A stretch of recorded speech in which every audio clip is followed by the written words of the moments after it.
3 de outubro de 2025. Sob o brilho artificial de Porto Everglades, na Flórida, algo se movia por trás da rotina aparentemente tranquila dos navios cargueiros. Entre contêineres empilhados, guindastes rangendo ao vento e agentes ocupados em suas tarefas diárias, uma sombra crescia silenciosamente. A presença quase invisível da Black Gun Network, um império criminoso escondido dentro da própria cadeia de suprimentos dos Estados Unidos. Isso não é contrabando casual. É uma operação industrial, uma máquina de guerra que, mês após mês, abastece exércitos clandestinos inteiros, enquanto o público sequer imagina o que passa bem diante dos seus olhos. Só que desta vez o jogo virou. 300 agentes federais, acompanhados de unidades da Marinha SEAL, foram mobilizados sob ordens claras: desmontar a rede antes do amanhecer. Cada minuto importa. Cada decisão pode definir se a operação terá sucesso ou se a Black Gun Network crescerá ainda mais, expandindo seus tentáculos para outros estados, talvez até outros países. E aí surge a pergunta que paira como um aviso: será que essa força-tarefa conseguirá esmagar a máquina criminosa antes que ela se torne irreversível? Ou estaremos prestes a testemunhar a evolução silenciosa de um império que ninguém mais conseguirá parar? Antes de seguirmos investigando essa história, que fica mais profunda a cada detalhe, inscreva-se no canal para não perder as próximas revelações, algumas tão impactantes quanto esta que você está prestes a explorar. Prepare-se. A verdade que vem agora não é fácil de encarar. 3 de outubro de 2025, 4h20 da manhã, Porto Everglades, Broward County, Flórida. O porto desperta em silêncio contido. Guindastes rangem, buzinas ecoam sobre a água escura e fileiras de contêineres repousam sob luzes de sódio, imóveis como colunas de aço adormecido. Em um armazém à beira da estrada de serviço, homens registram o ponto como se operassem uma empresa legítima de acessórios náuticos. Mas não era o caso. Ali funcionava uma linha de montagem clandestina onde componentes metálicos se tornavam instrumentos de morte. Durante meses, investigadores acompanharam um padrão que parecia rotineiro no papel, mas que, na prática, revelava um esquema letal. Dentro dos contêineres lacrados havia cerca de 2.500 kits de peças, canos, ferrolhos, gatilhos, conjuntos completos, todos numerados e catalogados. Um único container fornecia componentes suficientes para montar aproximadamente 1.200 fuzis de combate por semana. Com 3 containers movimentados semanalmente, o cálculo se tornava alarmante: 3.600 fuzis por semana, 15.600 por mês, mais de 180.000 armas por ano.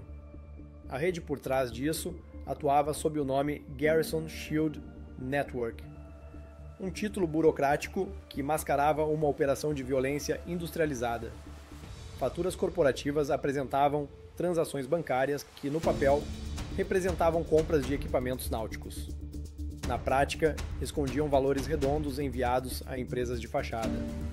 O fluxo financeiro indicava os 180 milhões por trimestre, movimentados por contas distribuídas entre a Flórida, o Panamá e cidades de fronteira no México.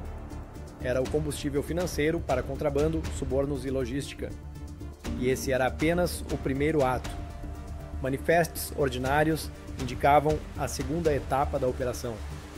Containers navegavam sob bandeiras legítimas, encontravam pequenos cargueiros a 60 milhas náuticas da costa e dali eram transferidos para embarcações menores, 7 barcos por comboio, que entravam em enseadas isoladas durante a noite. De lá, a carga seguia por estradas secundárias rumo ao sul, atravessando pontes até rotas controladas por cartéis. Nada ali era improvisado. Era tráfico de armas em escala industrial, planejado, auditado, replicável. Port Everglades servia como o ponto crucial da operação. Desativar esse ponto significaria paralisar toda a cadeia. E foi essa a pergunta que dominou o silêncio na sala de vigilância. Quantas vidas seriam impactadas se os próximos 3 containers chegassem ao destino final? De 7 a 9 de outubro, o padrão aparece. Durante 48 horas, analistas trabalharam sem descanso. Luzes de monitores iluminavam o cansaço em seus rostos enquanto sinais digitais atravessavam o Golfo do México. A Força-Tarefa Conjunta, 300 agentes do FBI, ICE e Inteligência Naval, encontrou um padrão que não podia mais ser ignorado. 48 transferências marítimas suspeitas em 6 meses. 12 navios cargueiros desligando seus transponders AIS por exatamente 42 minutos, repetidas vezes. Cada apagão coincidindo com a aparição de uma embarcação fantasma, sempre em direção à costa do Texas. Os dados de carga eram ainda mais claros. Um único comboio poderia transportar 3.600 kits de fuzis, o suficiente para armar um batalhão de cartel por semana. O fluxo financeiro revelava um cenário pior. 912 transferências eletrônicas, 34 empresas de fachada, 580 milhões por trimestre lavados por cassinos, transportadoras e criptomoedas. Às 2h47 da manhã, 9 de outubro, um satélite registrou assinaturas térmicas de 7 embarcações se afastando de um cargueiro. Ao mesmo tempo, agentes interceptaram transmissões de rádio contendo termos codificados como carga pronta e transferência verde. O círculo se fechou. O oleoduto de armas não era apenas ativo. Era rápido, lucrativo e protegido. Os comandantes analisaram as telas, trocaram um olhar firme e enviaram uma única palavra criptografada: executar. 9 de outubro, 5h30. Texas. A madrugada explode no extremo norte do Texas. A ordem se transformou em movimento. Motores rugiram. Rotores sacudiram o ar úmido. Nada lembrava mais o silêncio da madrugada.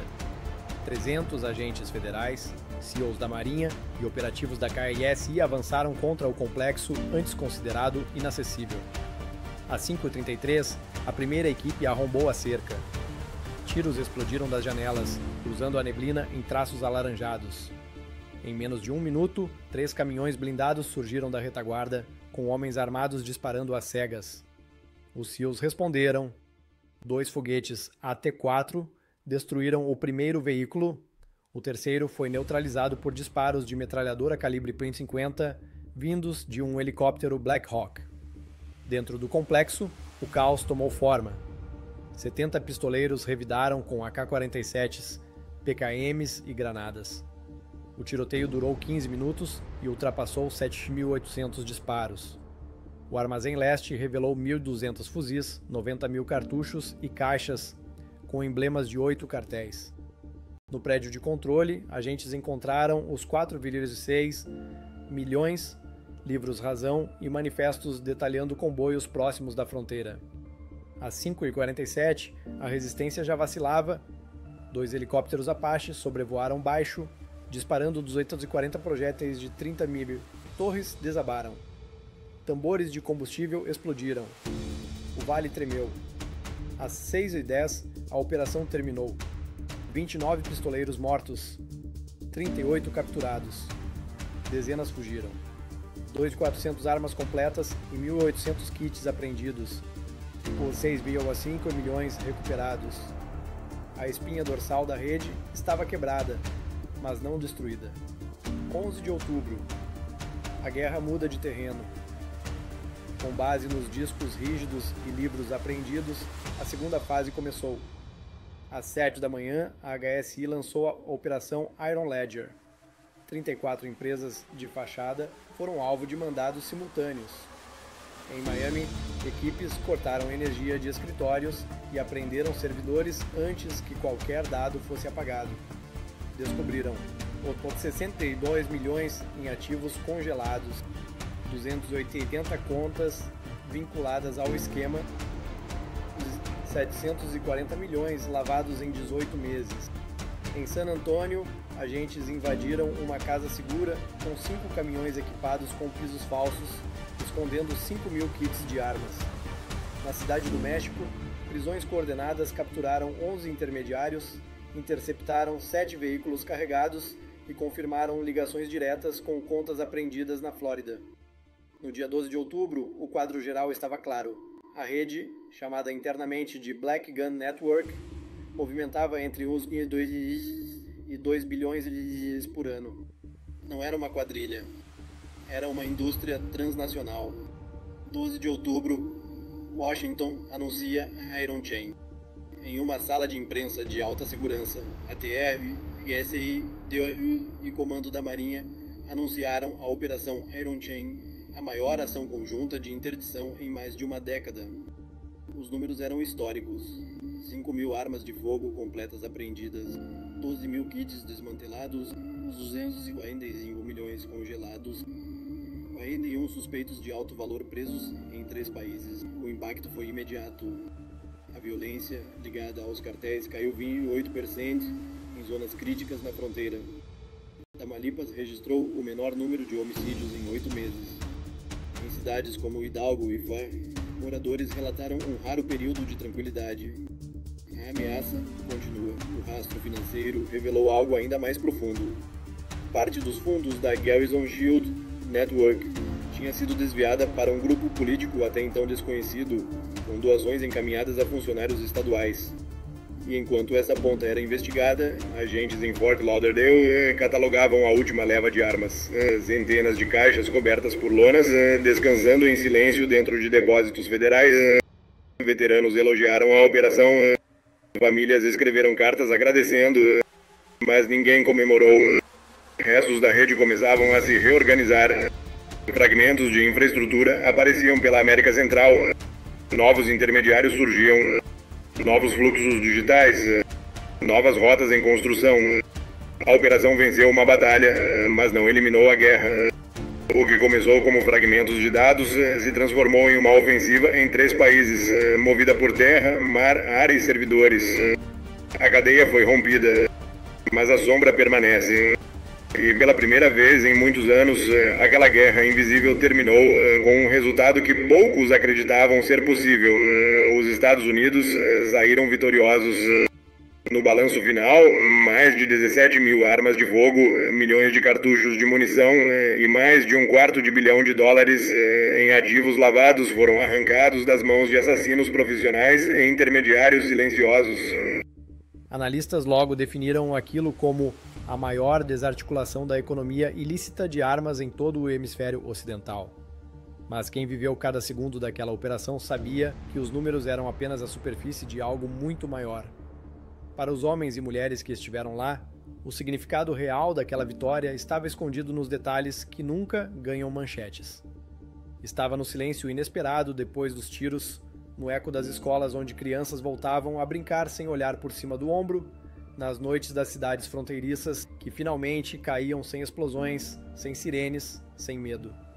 Enquanto a imprensa celebrava e políticos se apressavam em proclamar sucesso, a força-tarefa entendia outra verdade, muito mais dura e muito mais real. A corrupção não dorme, o lucro nunca descansa. Em algum ponto além do horizonte, outra rede já começava a se formar. Outro container estava sendo carregado, outro intermediário começava a contar seus dólares. A lição era tão simples quanto brutal. A vigilância não termina onde a vitória começa, mas mesmo assim, aquela missão, a Operação Livro Razão de Ferro, provava algo que ninguém conseguiria ignorar. Ela provava que coordenação, persistência e coragem são capazes de derrubar até mesmo um império bilionário construído sobre mentiras, sangue e silêncio. Mostrava que, quando agentes, marinheiros e soldados americanos se movem com um propósito único, não existe sigilo caro o bastante, nem esquema complexo o suficiente para resistir. Por isso, quando o último comboio de vans blindadas cruzou o asfalto sob o nascer do sol da Flórida, aquela longa história de sombras terminou com uma declaração simples, mas definitiva. A justiça pode ser lenta, às vezes lenta demais, mas quando finalmente chega, não deixa nada para trás. E é aqui que esta história se encerra. Um capítulo concluído, mas não um fim. Porque se esta operação mostrou o que é possível, você precisa ver o que vem depois. Cada vitória abre uma nova fronteira, uma nova investigação, uma nova ameaça pronta para emergir das brechas. E se esta revelação já te surpreendeu, espere até conhecer a próxima operação que está te esperando aqui no canal. Uma história ainda mais profunda, ainda mais tensa, e que expõe até onde a escuridão consegue se estender quando ninguém está olhando.